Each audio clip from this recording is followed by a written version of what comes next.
Vučkove kuhinje. Sada ću vam pokazati kako se pravi prebranac na moj način, koji je izuzetno kvalitetan i ukusan. U veliki lonac sipamo ulje.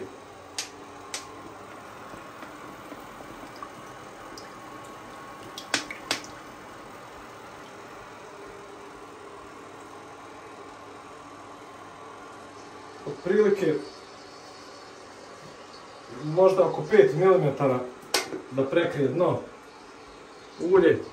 Prethodno smo skuvali grah, bijeli grah da omekša, ali da se ne raspadne zrno. Kuhali smo ga oko sat i po tako vremena. Ovdje imamo sastojke koje ćemo dodati da izdinstamo. Crni luk, omjer ide, ako je kila grah ili kilo i po kao kod mene, ide kilo i po luka crnoga. Ako je kila grah, ide kilo crnog luka. I idu dva struka, onako malo deblja, vidite, presjek poriluka. A namjerno smo razdvojili listove jer njih treba manje dinstati.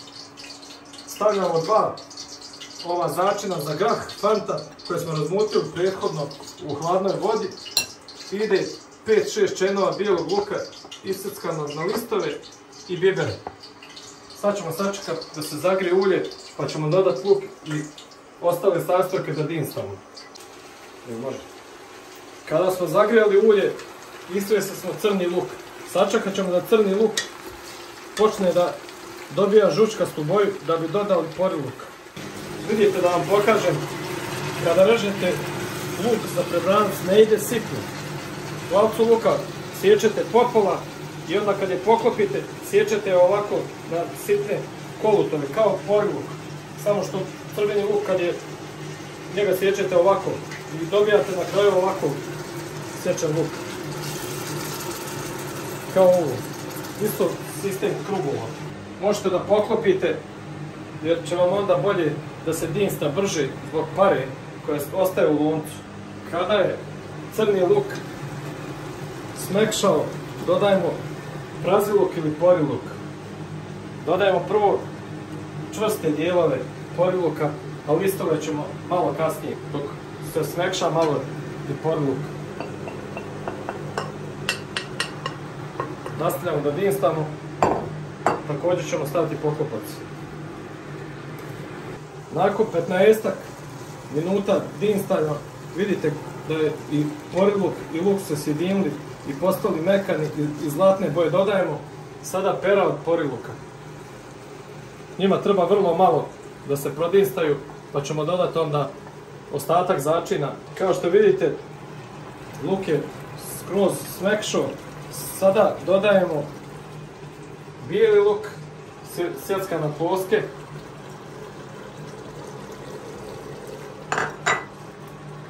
Dodajemo crvenu papriku, možete 2 kaškice. Dodajemo pola kašike crnog bibera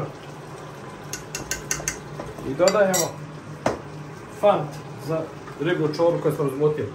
Najbolje vam je sipati sa špatulom jer ona čisti posude dobro i kad se istresa ne ostaje ništa, ne trebate vodom zalijevati.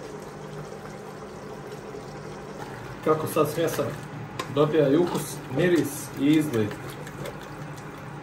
Vrlo kratko treba da se samo malo još izdinsta, nepunih 5 minuta, da bi se mogla smjesa slagati sa grahom. Evo vidite, sada smjesa je potpuno gotova i potpuno sjedinjena. Sada prelazimo na drugi korak, slaganje prebranca. Uzimamo duboku tepsiju, najdublju koju imate, jer je ovo smjesa od 1,5 kg graha i vidite šta ima smjesa ovdje. Obavezno na dno ide prvo smjesa sa lukom, pošto u njoj imamo mast. I sada ćete da vidite kako ide slojevito slaganje.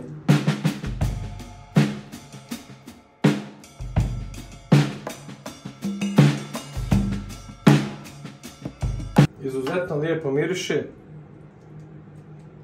zbog kvalitetnih sastojaka. Sada dodajemo grah.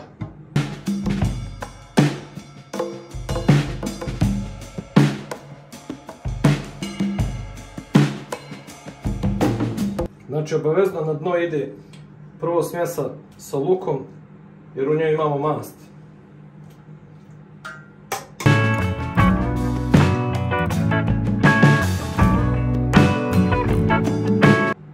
Ovu smjesu po želji solite koliko vama odgovara jer svako ima drugačiji ukus što se tiče soli.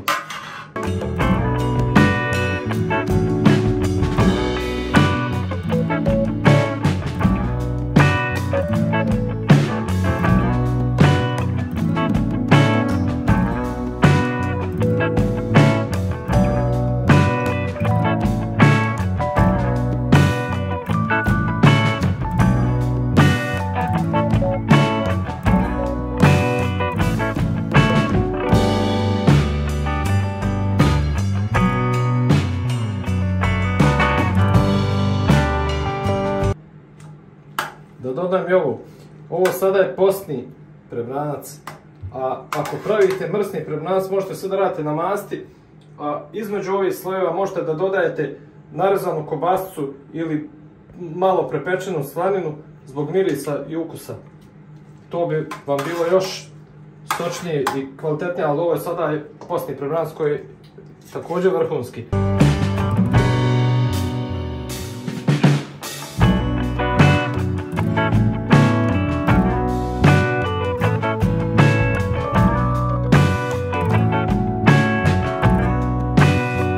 Vidite koliko slojeva dolazi od ove smjesi, tako kada se vadi bude izuzetno lijep presjek našeg prebranca.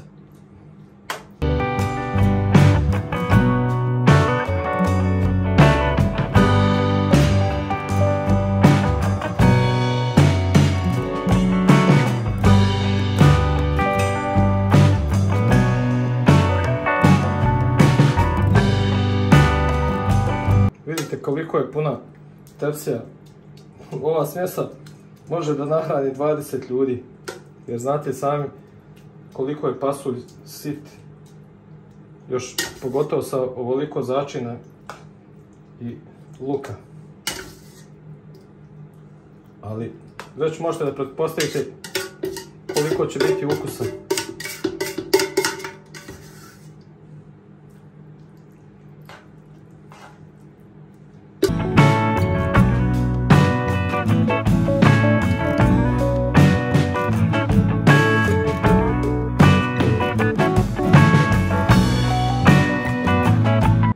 Sad da vam naglasim i ovo.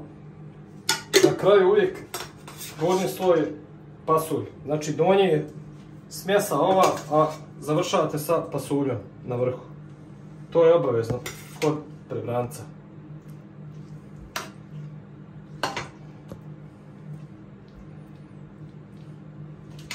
Vidite kako to lijepo izgleda.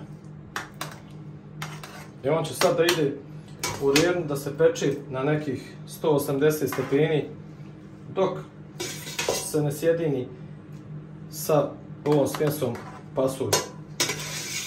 Na kraju ću vam navesti koliko je minuta bilo potrebno kad završim sa pečenjem u rernu.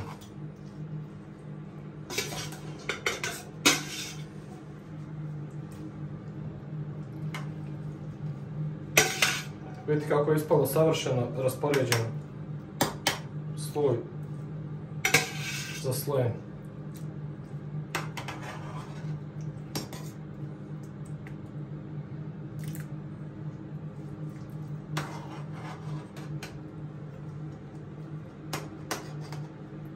Malo ga pritisnete,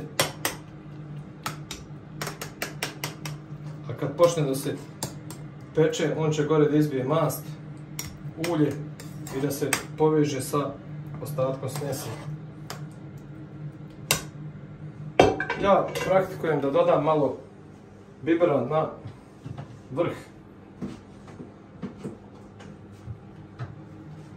ali ne previše, da ne gorio kod pečenja.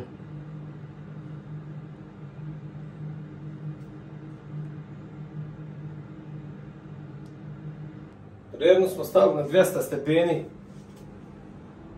da malo ubrzam, prethodno sam bio rekao na 180, ali ćemo ipak na 200 stepeni. Sada stavljamo naš prebranac u zagrijanu rjernu, ne poklapamo ga. Evo vidite. Sada treba samo da se zapeče, a reću vam na kraju pečenja koliko sam minuta potrošio. Evo, nakon nekih 40-50 minuta, zavisi od snage vaše rjerne, prebranac je gotov. Sad ćemo da ga izvadimo. Ovako. Dodat ćemo samo odozgo svježi peršun opet i vratit ćemo još samo 5 minuta u rjernu. A ova tekućina što se nalazi gore će, dok stoji grah, sve da upije u sebe i da bude veoma ukusan i sačan.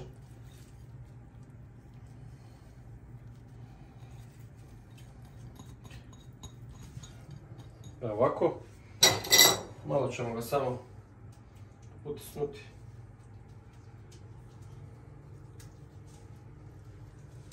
Vidite kako lijepo izgleda, kako se fino zapekao od gore. Inače da vam kažem, ja nisam kuvar, ja se bavim drugim poslom, ali kuvanje je moj hobi koji me opušta i uživam u tome da radim. I zato mi ispada i ukusna jela i savršena. Sad ćemo to da vratimo u rjernu, još nam nekih 5 minuta samo.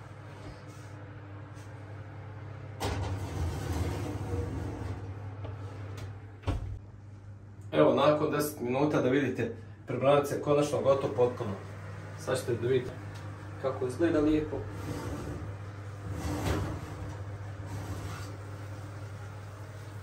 Sva preostala tekućina na njemu će za nekih 5 do 10 minuta da se upije u prebranac. To sada ne možete da osjetite kako to lijepo miriše, a ukus je savršen.